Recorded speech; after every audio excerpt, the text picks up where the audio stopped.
Principle 9 has as its subject ethos and interpretive obligation.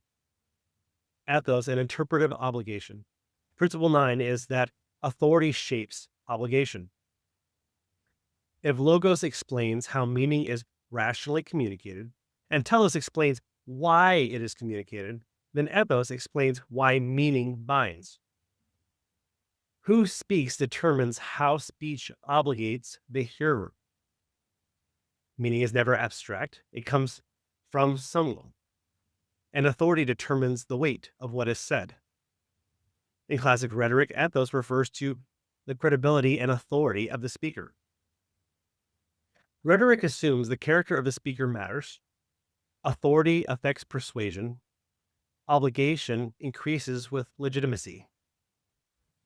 The same words spoken by a judge, a witness, a parent, a teacher do not bind in the same way.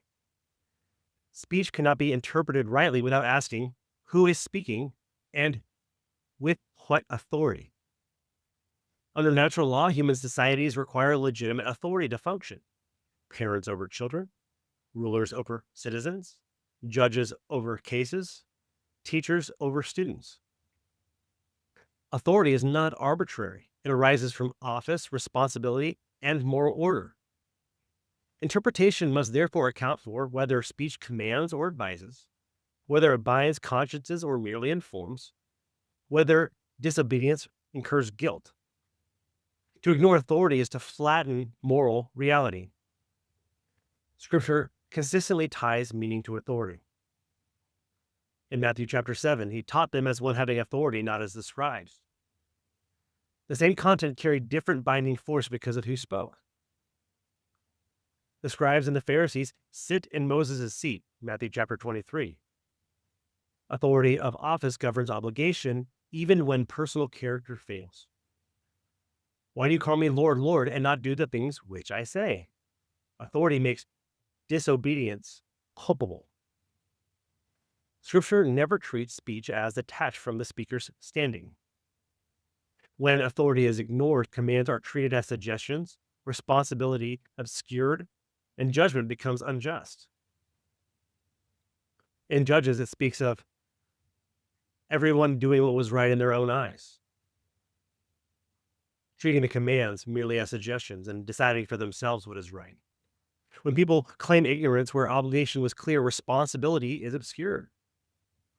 Where authority is either exaggerated or denied arbitrarily, judgment becomes unjust. Natural law demands interpretation tracking authority or justice classes. This principle does not mean authority creates truth, power replaces meaning, or obedience is blind. Authority binds because meaning is intelligible, not instead of it. Scripture balances this clearly. In Acts chapter 5, verse 29, we ought to obey God rather than men. 1 Thessalonians chapter 5, verse 21 says, test all things, hold fast to what is good. Ethos governs obligation, not truth itself. Affirming that authority shapes obligation rules out egalitarian interpretation where all speech binds equally, dismissing commands as just opinion, treating authoritative texts as optional guidance. Scripture condemns this posture. For he who rejects authority rejects not man, but God, as in 1 Thessalonians chapter 4. To misread authority is to misjudge responsibility. So if authority shapes obligation, then responsibility depends on whether meaning is accessible and knowable.